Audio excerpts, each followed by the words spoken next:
Que bênção, meus irmãos, podemos adorar o Senhor, podemos bendizer, exaltar esse Deus que está presente aqui, cantando louvores, orando, na comunhão com os irmãos. E agora é um momento precioso desse culto, quando vamos ouvir a palavra do Senhor. Aquilo que nos move também a estar aqui nessa noite é ouvirmos a palavra do Senhor, é recebermos a instrução da santa e bendita palavra e sermos por ela fortalecidos e renovados. Então, para isso eu quero convidar você a abrir comigo a sua Bíblia em 1 Samuel, primeiro livro de Samuel, capítulo de número 30, meus irmãos. 1 Samuel, capítulo 30.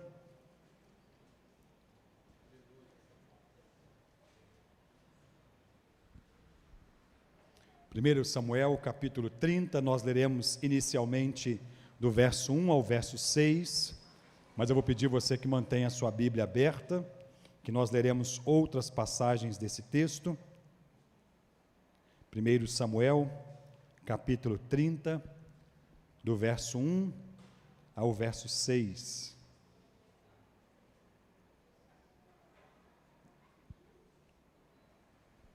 Amém?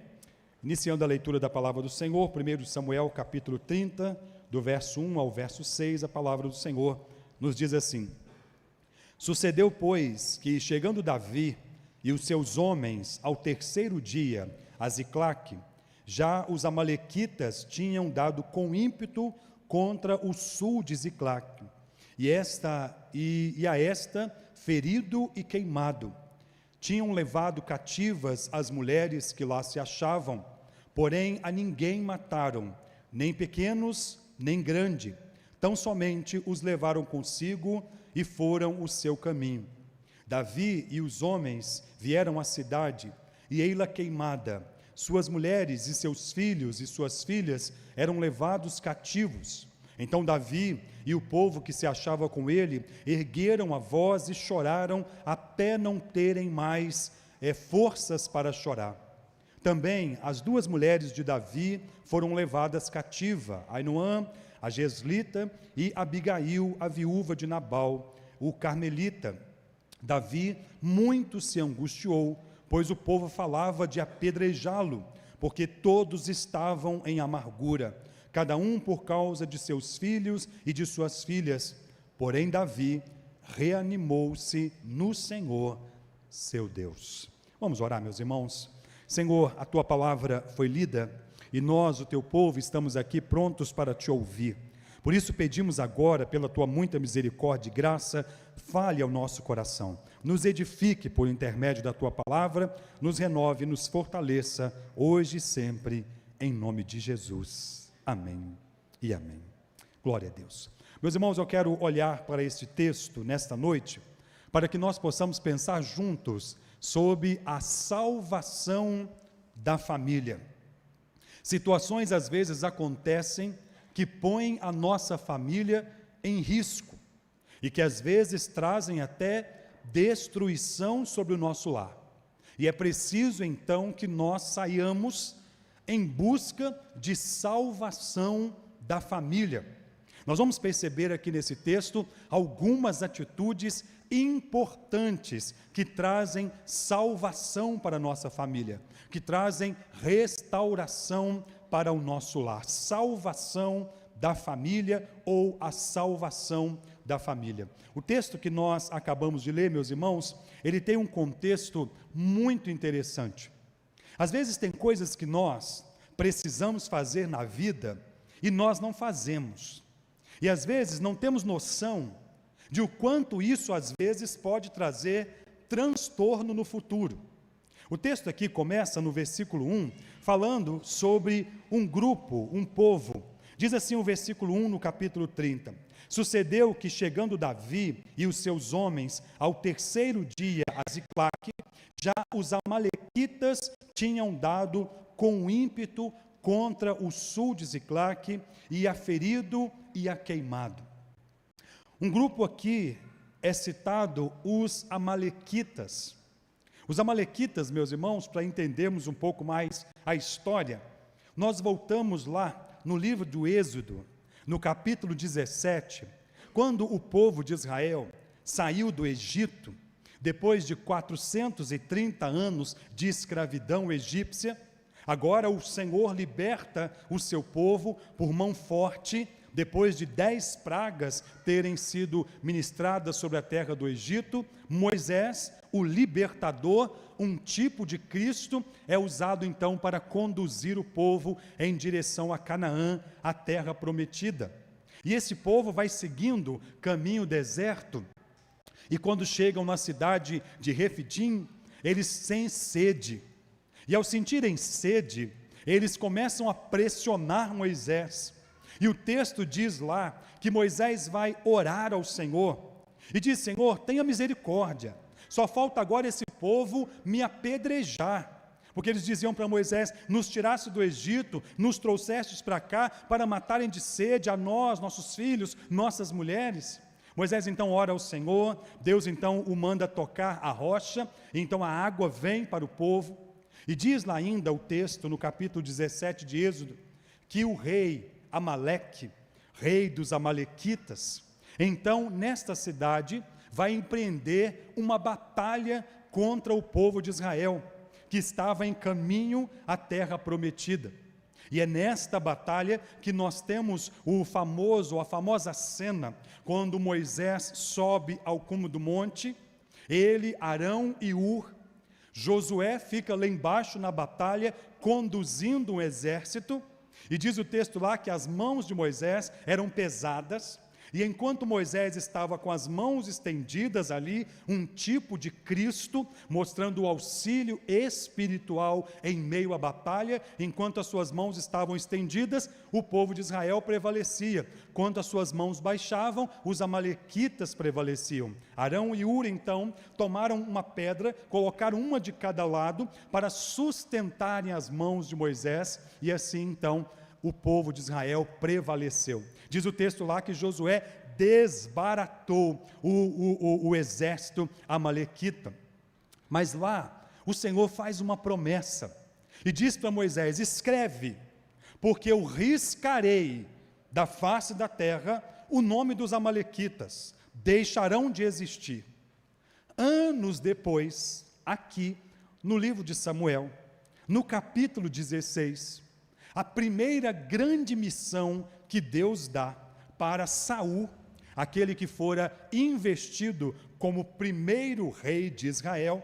Aqui no livro de Samuel, meus irmãos, nós temos uma transição do período de juízes para o período da monarquia, o período em que da teocracia, chamada teocracia, que Deus era o rei sobre Israel, agora para o período da monarquia.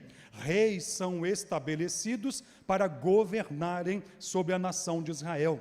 E aqui, esse é Saul, o primeiro rei estabelecido sobre a nação de Israel, segundo a vontade do povo. E diz então no capítulo 16, meus irmãos, que Deus manda que Saul vá batalhar contra os amalequitas, e então venha cumprir aquela palavra que fora dada lá em Êxodo capítulo 17. Saul empreende uma batalha contra os amalequitas, mas poupa alguns deles, inclusive o seu rei. Leva o despojo para oferecer sacrifício ao Senhor, e aí então que tem aquela pergunta confrontante: tem o Senhor tanto prazer em holocaustos, quanto em que se obedeça a sua lei? Obedecer é melhor do que sacrificar. Por conta disso, Saul vai ser rejeitado como rei de Israel, e um outro vai ser estabelecido no seu lugar, o jovem Saul, o jovem Davi, pastor de ovelhas, filho de Jessé, que o Senhor então manda que o profeta Samuel o unja como rei sobre Israel. A história que nós temos, meus irmãos, do capítulo 16 em seguinte, é exatamente agora Saul empreendendo várias perseguições contra Davi, no intuito de fazer com que ele não se tornasse o rei de Israel. E nós vemos algumas coisas acontecerem aqui nessa história, nesse capítulo da história. Davi vai esconder-se numa caverna, conhecida a caverna de Adulão. Vão se juntar a ele cerca de 600 homens que vindos também de várias regiões, homens que estavam insatisfeitos com as situações do seu próprio povo, com o reinado de Saul, e uma série de coisas se junta e ali forma um exército juntamente com Davi, 600 guerreiros naquela caverna de Adulão. O capítulo 28 aqui, meus irmãos, diz para nós que Davi já estava cansado de fugir de Saul, e então ele traça um plano. Ele tenta resolver a questão de uma maneira, talvez eu diria, humana. O Deus que o estava guardando e livrando até ali, agora ele diz: eu vou fazer o seguinte, eu vou ir e eu vou me esconder entre os filisteus, inimigos históricos do povo de Israel. E Saul então deixará de me perseguir, entendendo que eu não quero mais ser rei do povo de Israel. E assim aconteceu. Ele então torna-se, entre aspas, bem entre aspas, aliado do rei Aquis, o rei filisteu, e vai batalhar, ter algumas batalhas defendendo esse rei filisteu. O texto aqui diz que Davi meio que enganava o rei. Ele ia contra alguns povos, e o rei, acreditando que ele estava indo contra o povo de Israel, ele batalhava contra alguns povos que na verdade eram inimigos do povo de Israel. E então, quando se apresentava ao rei: onde você batalhou hoje? Ele dizia que estava destruindo o povo de Israel, mas na verdade ele estava lutando contra os povos, que eram inimigos dos israelitas. Ele diz aqui que eles os eliminava todos, para que eles não viessem então denunciá-lo. Mas aqui acontece no capítulo 29 algo muito curioso. Davi está agora, meus irmãos, num momento dificílimo, porque até aqui ele consegue meio que esconder a situação, até aqui ele consegue meio que dar um jeito para não ter que se levantar contra o seu próprio povo e continuar na sua zona de conforto escondido. Mas, no capítulo 29, diz que os filisteus empreenderam uma grande batalha contra o povo de Israel, e nesta batalha juntaram todos os filisteus e também Davi e estes 600 homens que com ele estavam. E Davi viu-se agora numa situação dificílima: eu terei que batalhar contra o meu povo, ou a minha farsa vai ser descoberta.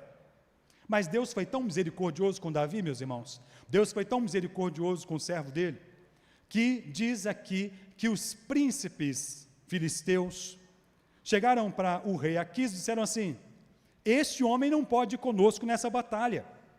Este não é aquele em quem se dizia: Saul matou seus 10, Davi matou seus 10 milhares. Vai acontecer que quando ele estiver no meio da batalha, ele vai virar para o outro lado e vai então agir contra nós, e nós vamos ser destruídos. O rei, muito contrariado, resolve então dizer para Davi: Davi, volta. Não vai com a gente não, porque os príncipes não querem que você vá. O rei confiava em Davi, acreditava que Davi estava do lado dele, e ele então manda ele voltar para casa. E aí, meus irmãos, que Davi, juntamente com esses 600 homens, vai ter uma caminhada de 3 dias, cerca de 120 quilômetros. Eles chegam vindo do norte em direção ao sul, a cidade de Ziclague, e eles chegam exausto nessa cidade. E este povo aqui, que deveria ter sido destruído por Saul, quando Deus mandou que assim fosse, Saul poupou estes homens aqui, são esses que agora se levantam contra a família de Davi, contra a família daqueles 600 homens, e então o capítulo 30 nos diz aqui: sucedeu que chegando Davi e os seus homens ao 3º dia a Ziclague, já os amalequitas tinham dado com ímpeto contra o sul de Ziclague, e a esta ferido e queimado. Davi chega, talvez com os seus homens, esperando, meus irmãos, uma recepção, uma festa, chegar na sua casa e encontrar tudo em paz.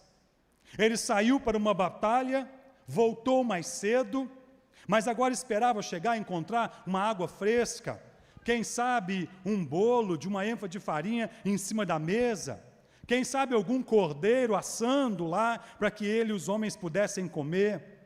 Aquele momento quando você chega na sua casa e espera encontrar tudo em paz, espera que tudo esteja tranquilo. O nosso lar é um lugar de paz. O nosso lar é um lugar de aconchego. É um lugar onde nós encontramos aquele canto de tranquilidade. Pelo menos deveria ser. Mas às vezes, meus irmãos, nossa casa também passa por tribulações. Às vezes o nosso lar também é alvo de ataques do inimigo. A palavra do Senhor diz que o diabo veio para roubar, matar e destruir. E se existe uma coisa que é o plano ardiloso de Satanás, é destruir a minha família, é destruir a sua família, porque a família é um projeto de Deus, porque a família é a base da sociedade, porque a família é onde os projetos e planos de Deus são executados e é onde nós nos sentimos em paz, seguros e realizados. Não é bom que o homem esteja só, então nós somos criados para andar juntos, para estarmos em família. Mas ao chegar no seu lar, meus irmãos, ele depara com uma cena terrível. Enquanto eu estava estudando esse texto, eu me lembrei de um acontecimento, de um fato que aconteceu com a minha família. Eu não era nascido ainda, minha mãe sempre contava essa história para nós, quando houve uma grande enchente na cidade de Juiz de Fora. E nós morávamos minha família morava numa região mais periférica da cidade, e a enchente abateu-se sobre aquela região, e a casa dos meus pais veio praticamente a desabar. Minha mãe estava trabalhando, e alguém ligou para ela e disse: Luzia, vem para casa, porque a sua casa caiu, e os seus filhos estavam todos lá dentro. Você imagina um incircunciso ou uma incircuncisa, filisteu ou filisteia, ligar e dar uma notícia dessa, o desespero que vem no coração. E ela veio de ônibus, correndo naquele período, e já chegando próximo de casa, dentro do ônibus também encontrou com uma outra pessoa: você está sabendo o que aconteceu com a sua casa? E ela ficou desesperada, motorista, para esse ônibus, e queria correr, queria ir a pé, com muito custo chegou, e encontrou um cenário caótico. A casa praticamente caída, um irmão já havia sido levado para o hospital, o outro estava aguardando para poder ser levado, muitos feridos, a família praticamente assim, um caos dentro de casa.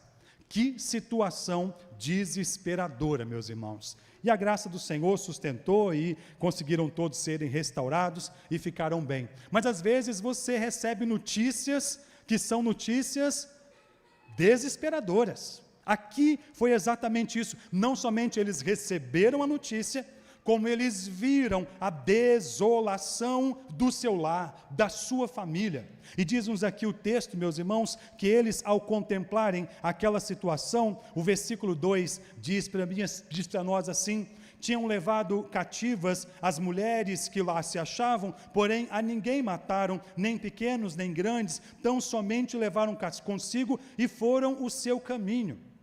Eles não mataram as mulheres, não mataram as crianças, talvez fizeram pior, porque levaram para colocá-las em cativeiro, sob escravidão, sob dominação. Meus irmãos, a pior coisa que tem é você ver um familiar seu em cativeiro, dominado por alguma circunstância ou situação. Hoje nós temos visto muitas famílias sendo destruídas porque membros das suas famílias estão cativos, aprisionados por circunstâncias, por situações. Quantos jovens aprisionados no mundo das drogas, quantos jovens aprisionados no mundo da bebida, quantas famílias aprisionadas no mundo da prostituição, da pornografia, de tantas coisas que têm roubado, matado e destruído a família. E era exatamente esse quadro aqui. E eu imagino, meus irmãos, a angústia que vem ao coração de Davi e daqueles homens. Às vezes, quando nós olhamos certas circunstâncias dentro da nossa casa, a angústia vem à nossa alma, abatimento vem ao nosso coração. E diz aqui o texto, meus irmãos, no verso 3, Davi e os seus homens vieram à cidade, ei-la queimada, suas mulheres e seus filhos e suas filhas eram levados cativos. Então Davi e o povo que se achava com ele ergueram a voz e choraram até não ter mais forças. Tudo que veio naquele momento, meus irmãos, foi angústia. Choraram até não ter mais força. Dizem que homem não chora. E ali estava um grupo de mais de 600 homens chorando amargamente, angustiadamente pela família. Meus irmãos, quem ama a sua família chora por ela. Quem ama a sua família se angustia por ela. E diz aqui o texto então que eles choraram, se angustiaram até não terem mais forças para chorar. Esses homens já estavam fracos o suficiente, fisicamente falando. Naquele período não era como hoje. Hoje percorrer cerca de 120 quilômetros é algo que a gente faz rapidinho, facinho. Naquele período não, era tudo a pé. Chegaram famintos, chegaram com sede, chegaram cansados. E quando acharam que tudo ia acalmar, a situação ficou ainda pior. Então o que restou foi chorar. Mas diz o verso 5, também as duas mulheres de Davi foram levadas cativas, Ainoã, Abigail e a Carmelita. Davi muito se angustiou, pois o povo falava em apedrejá-lo, porque todos estavam em amargura, cada um por causa dos seus filhos e de suas filhas. Acontece aqui com Davi, meus irmãos, a mesma coisa que aconteceu com Moisés lá. O povo diz assim, a culpa é sua, a responsabilidade é sua. Naquele momento, meus irmãos, o inimigo cega tanto aqueles homens, ele cega tanto que faz olhar para o amigo como se fosse o inimigo, faz olhar para parte daquela situação como se fosse o causador daquele problema. Às vezes o diabo tem feito isso nos lares, tem feito isso nas famílias. Às vezes, meus irmãos, causando contendas, divisão, separação. Às vezes é culpa do marido, é culpa da esposa, é culpa do filho, é culpa sua. Você não fez isso, você não fez aquilo. E as famílias começam a brigar entre si, a acusarem-se um ao outro. E a única festa, meus irmãos, é realizada pelo inferno.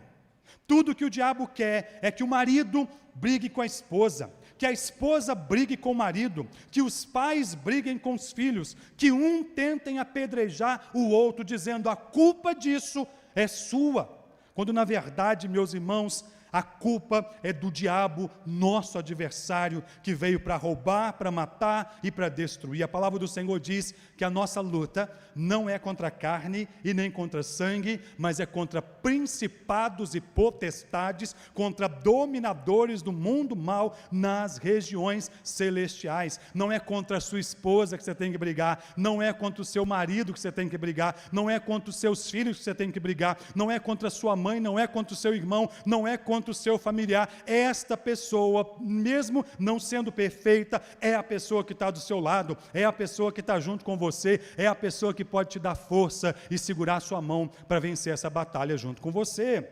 Mas diz aqui que esses homens queriam apedrejar Davi. Mas, meus irmãos, agora o texto começa a mudar, a história começa a mudar. Se eles choraram até não terem mais forças para chorar, se eles se angustiaram pelaquela situação caótica e terrível que de fato estavam passando, agora o final, o verso 6 termina dizendo, porém Davi se reanimou no Senhor seu Deus. Diante da peleja, meus irmãos, diante da crise, diante da adversidade, diante do problema na família, diante da situação, por pior que seja, você tem direito de chorar, você tem direito de sofrer. Você pode, às vezes, se angustiar. Há quem diga que você não deve chorar, que você não deve se entristecer. O choro, meus irmãos, é uma comunicação da nossa alma, da angústia que está dentro do nosso peito. E quando nós colocamos o choro para fora, nós estamos colocando essa angústia para fora. Chorar faz bem. Chore pela sua família, chore pelo seu lar, chore pela sua vida. Às vezes ficamos tristes, somos seres humanos. Quem disser que nunca ficou triste, que nunca sentiu angustiado, que nunca sentiu desanimado, que nunca sentiu vontade de parar, é mentira, porque nós somos seres humanos. Agora, o que nós não podemos, meus irmãos, é ficar ali naquele lugar de choro, naquele lugar de angústia. É preciso que nós recobremos o ânimo no Senhor. tem bom ânimo, e ânimo no Senhor. E quando nós então recobramos o ânimo no Senhor, é aquele momento, meus irmãos, que o Espírito Santo de Deus traz à nossa memória quem é o Deus em cuja presença nós estamos. Por maior que o inimigo possa parecer ser, por pior que tenha sido a investida dele contra a sua família, por mais que pareça que está tudo destruído, tudo queimado, tudo acabado, sem jeito, não tem mais possibilidade, é o fim. Quando nós cremos no Deus que tem poder para fazer infinitamente mais do que tudo aquilo que pedimos, pensamos ou imaginamos. Quando nós ecoamos a nossa mente que o Senhor dos Exércitos está conosco, que o Deus de Jacó é o nosso refúgio, que Ele é o Deus que nunca perdeu uma batalha e que nunca perderá, que Ele é o Senhor que está assentado no alto e sublime trono, que governa e conduz todas as coisas. A sua família não está destruída, ela pode estar abalada, mas ela não está acabada, porque Deus tem poder para restaurar, porque Deus tem poder para levantar o seu lar. Recobre o seu ânimo, e ao recobrar o ânimo no Senhor, a história começa a mudar, meus irmãos. A salvação da família começa quando nós recobramos o nosso ânimo no Senhor. Quando nós começamos a encher a nossa mente, a encher o nosso coração com o que de fato pode nos fortalecer. A exemplo daquilo que disse o profeta Jeremias, lá em Lamentações, capítulo 3, no versículo 21.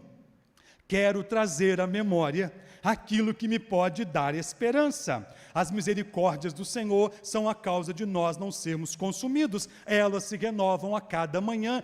Grande é a tua fidelidade. E ele diz assim: a minha porção é o Senhor, portanto esperarei nele. Espere no Senhor, tem bom ânimo no Senhor, tire os olhos da crise e coloque os olhos no Deus que tem poder para controlar, seja qual for a crise que se abater sobre a sua família.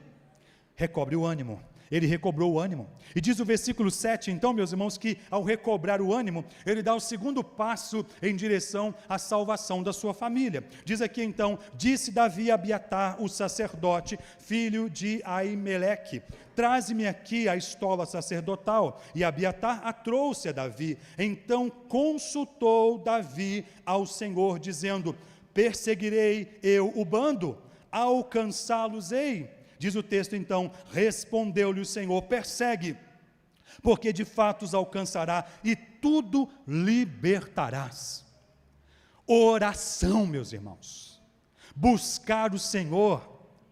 O ânimo foi recobrado, e ao invés de olhar para a crise, em vez de olhar para as portas queimadas, para tudo ali em chama, destruído, o lar no caos, no meio do caos, ele encontra paz na oração, ele encontra a paz do Senhor, aquela paz que excede todo entendimento humano, aquela paz que faz a sua cabeça se organizar. É quando você está no meio de um caos tão terrível, que você não sabe nem o que pensar, nem para onde vai. Então o que você precisa fazer? Dobrar o seu joelho, falar com o Senhor, lançar diante dele toda a sua ansiedade, toda a crise, todo o caos, e então Deus é o Deus que traz resposta. No livro do profeta Jeremias, no capítulo 33, no versículo 3, está escrito assim: clama a mim e responder-te-ei, anunciar-te-ei coisas grandes e ocultas que não sabes. Então clame. E ele clamou ao Senhor. Foi a oração curtinha, meus irmãos, uma oração que na verdade fez apenas duas perguntas: eu devo perseguir o bando? Eu alcançarei esse bando? E o Senhor responde para ele assim: persegue, porque você vai alcançar, porque você vai recuperar, porque você vai restaurar. Às vezes tem momentos na vida, meus irmãos, que basta uma oração curta, basta uma oração pequena, sincera, verdadeira, lançando o nosso coração diante do Senhor e ouvindo a resposta que vem do alto, ouvindo a resposta que vem do Senhor. Ao ouvir aquela resposta do Senhor, imediatamente então, diz o versículo 9, partiu Davi, ele e os 600 homens que com ele se achavam, e chegaram ao ribeiro de Bessó, onde os retardatários ficaram. Davi então parte em direção à busca da salvação da sua família. Recobrar o ânimo, falar com Deus e levantar para sair para a batalha pela família. Isto é o que traz salvação para o nosso lar. Mas é bem verdade, meus irmãos, que às vezes, quando nós estamos nessa batalha, nós ficamos meio perdidos. Para onde nós vamos? Como nós vamos lutar? Que armas nós vamos usar? Que direção nós vamos tomar? Davi saiu para perseguir o exército amalequita, mas ele não sabia exatamente para onde eles tinham ido. Ele simplesmente saiu. Ele simplesmente foi, porque Deus disse que eu vou vencer, e eu vou vencer, então eu vou. Deus vai conduzir e eu vou encontrá-los. E a providência divina, aqui o versículo 11, diz que acharam no campo um homem egípcio, e o trouxeram a Davi, e lhe deram pão, ele comeu, e lhe deram de beber água. Este homem egípcio era um soldado, era um servo dos amalequitas, e depois que ele recobra suas forças, ele então vai dizer para Davi qual é o caminho, por onde os amalequitas foram. E então ele pede: tão somente poupe a minha vida. Deus é o Deus que nos manda batalhar, Deus é o Deus que providencia os meios para a batalha, e Deus é o Deus que nos direciona na condução certa para que nós possamos ser mais do que vencedores. É assim que o apóstolo Paulo diz em Romanos capítulo 8, no versículo 31, se Deus é por nós, quem será contra nós? Não importa onde o inimigo esteja escondido, não importa o quão aparentemente perfeita tenha sido a investida do inimigo, para o nosso Deus nada é impossível. Não importa o quadro em que encontre a sua família, nesse exato momento que você me ouve, importa tão somente que você recobre o seu ânimo, que você fale com Deus, que você saia para pelejar e deixe Deus conduzir a história. O Senhor dos exércitos está conosco. O Deus de Jacó é o nosso refúgio. Ele é o socorro bem presente em toda e qualquer tribulação. Diz-nos aqui, meus irmãos, o verso de número 16, que o inimigo está fazendo uma festa. Eles encontram os inimigos celebrando. Olha aqui o verso 16, diz assim: e descendo os guiou, e eis que estavam espalhados sobre toda a região, comendo, bebendo e fazendo festa por todo aquele grande despojo que tomaram da terra dos filisteus e da terra de Judá. A festa do diabo vai acabar. A festa do diabo tem data marcada para acabar. Quando Deus entra na batalha, meus irmãos, não tem principado, não tem potestade, não tem força do mal, não tem festa do inferno que continua, porque Deus põe termo à guerra, quebra as lanças, despedaça o carro no fogo, aquietai-vos e sabei que eu sou Deus, como nós lemos lá no Salmo 46, sou exaltado na terra, sou exaltado entre as nações. E era aquele momento ali que a festa do diabo iria acabar. Talvez hoje o diabo esteja fazendo uma festa na sua família. Talvez hoje o diabo esteja fazendo uma festa no seu casamento, em alguma área da sua vida, em alguém que você conhece, em alguém muito especial para você. Mas hoje é tempo de chorar pela família. Hoje é tempo de recobrar o ânimo. Hoje é tempo de falar com Deus, ouvir a voz de Deus e sair pela peleja. Deus vai guiar você, Deus vai conduzir você no caminho da vitória, porque Ele não é homem para que minta, e nem filho do homem para que se arrependa. Se o Senhor disse, o Senhor fará. Confia, pois, no Senhor. E eles chegam ali, naquele acampamento, tem uma festa, nós vencemos, nós destruímos, vamos fazer o que quiser. O verso 17 diz assim: feriu-os Davi, desde o crepúsculo vespertino até a tarde do dia seguinte, e nenhum deles escapou, senão somente 400 moços que, montados em camelo, fugiram. Feriu-os Davi. Nenhum deles escapou. exceto esses 400 aqui, e que depois, mais tarde, eles vão ser desbaratados também.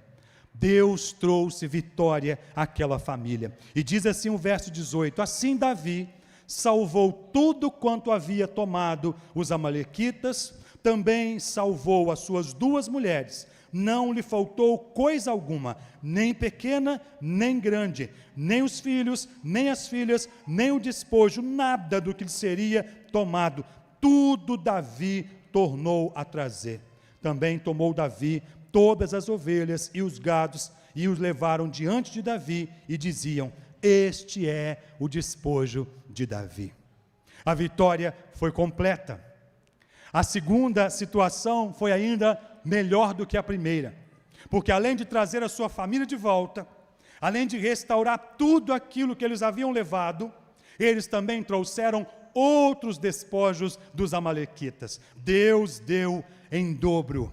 Deus não faz nada pela metade, meus irmãos. Às vezes Deus permite certas coisas acontecerem sobre o seu lar. Às vezes Deus permite certas coisas acontecerem na sua casa. Eu reconheço que às vezes são situações difíceis. Às vezes são coisas que nós não entendemos. Meu Deus, por quê? Meu Deus, qual é o propósito do Senhor? Meu Deus, o que está acontecendo?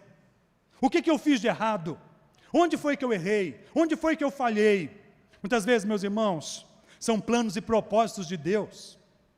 A palavra do Senhor diz que todas as coisas cooperam para o bem daqueles que amam a Deus, daqueles que são chamados segundo o seu propósito. Diante do caos que às vezes pode vir, ou que talvez esteja acontecendo no seu lar, não se desespere. Chore se você precisar chorar. O Senhor Jesus Cristo disse: bem-aventurados os que choram, porque serão consolados. E Ele nos consola, meus irmãos, trazendo a resposta: eis que estou convosco todos os dias, até a consumação dos séculos. Ele está conosco.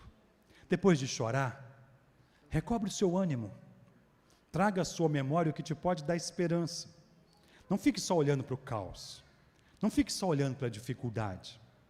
Às vezes nós somos naturalmente pessimistas. Às vezes é mais fácil olhar o copo meio vazio do que meio cheio. Às vezes é mais fácil ficarmos reclamando das coisas e ficarmos esperando que elas só vão piorar. Às vezes, meus irmãos, eu reconheço, é difícil.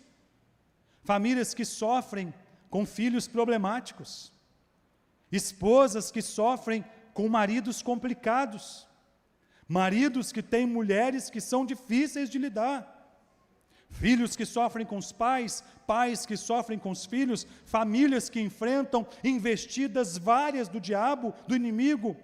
Eu não sei qual é a área, eu não sei qual é a situação, mas o que eu sei é que eu e você, que nós precisamos recobrar o nosso ânimo no Senhor. Tem bom ânimo e espera, pois, pelo Senhor. Deus é fiel. Ao recobrar o ânimo, fale com Deus, ore a Deus, chore aos pés do Senhor, lance diante de Deus toda a sua ansiedade. Fale com Deus como está a sua casa, fale com Deus como está a sua família, fale com Deus como está o seu coração. A gente às vezes fala com tanta gente, reclama com o vizinho, reclama com o parente, reclama com não sei quem, às vezes até com gente que a gente não conhece. Tem gente que às vezes encontra com o outro no ônibus, começa a contar a vida. Às vezes entra no Uber e começa a contar a vida. Conta a vida para todo mundo. Está faltando contar para Deus. Está faltando falar com Deus. Ele é o Senhor que pode mudar a história. E ao falar com Deus, ouça a voz do Senhor dizendo: vai, meu filho, peleja, não desista, não desanime. Fácil não vai ser. No mundo tereis aflições, mas tende bom ânimo. Vá, eu serei contigo. E ao ir, você às vezes pode encontrar o diabo rindo da sua cara, rindo da sua família, achando que ele venceu. Mas a festa do inferno tem dia e hora para acabar. E hoje pode ser o início da mudança da história da sua família. A festa do inferno tem dia e hora para acabar. Deus não deixará nada para trás. Assim como o povo de Israel, quando saiu do Egito, eles disseram assim: não vai ficar nada para trás, nem uma unha nós vamos deixar no Egito. Seu filho não vai ficar para trás.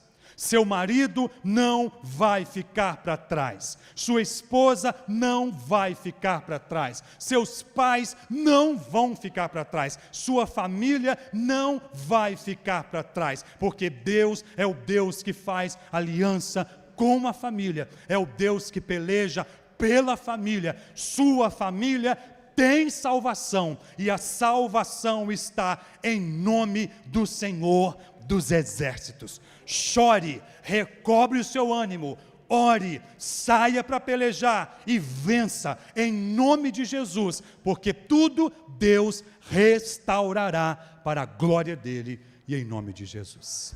Que Deus nos ajude, que Deus nos abençoe.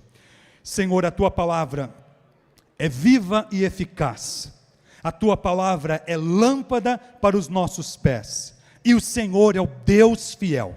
Por isso, nesta noite, Pai, nós queremos pedir ao Senhor, recobre o ânimo aqui, Deus. Talvez esse pai está desanimado, esta mãe está desanimada, esse filho está desanimado, esta família, Deus, parece que está destruída, esse lar só tem fumaça, está tudo queimado, parece que não tem jeito, parece que não tem solução. Tem sim, porque a última resposta vem da boca do Senhor. Por isso, Deus, ajude a enxugar as lágrimas e a prostrar diante do Senhor em oração. E o Senhor, Deus, fortaleça essa vida, fortaleça esse coração, fortaleça este lar, no nome de Jesus Cristo, e que nós possamos recobrar o ânimo em sair para a batalha, porque o Senhor dos Exércitos está conosco. A festa do inferno tem dia e hora para acabar, e hoje pode ser o final. Em nome de Jesus, dá vitória ao teu povo, restaura lares, restaura a família, salva a família, em nome de Jesus Cristo, meu Pai, e que nós possamos celebrar a vitória, porque Tu és o Deus que restaura casamentos, restaura relacionamento, restaura vida financeira, restaura alegria, restaura o ânimo, restaura, meu Deus, a comunhão, restaura o amor, restaura a alegria de estarem juntos, meu Pai. Quebra toda a lança, todo o arco do inferno e traz restauração sobre os lares aqui nesta noite, em nome de Jesus Cristo. Amém e amém. Aleluia. Glória a Deus. Deus é fiel.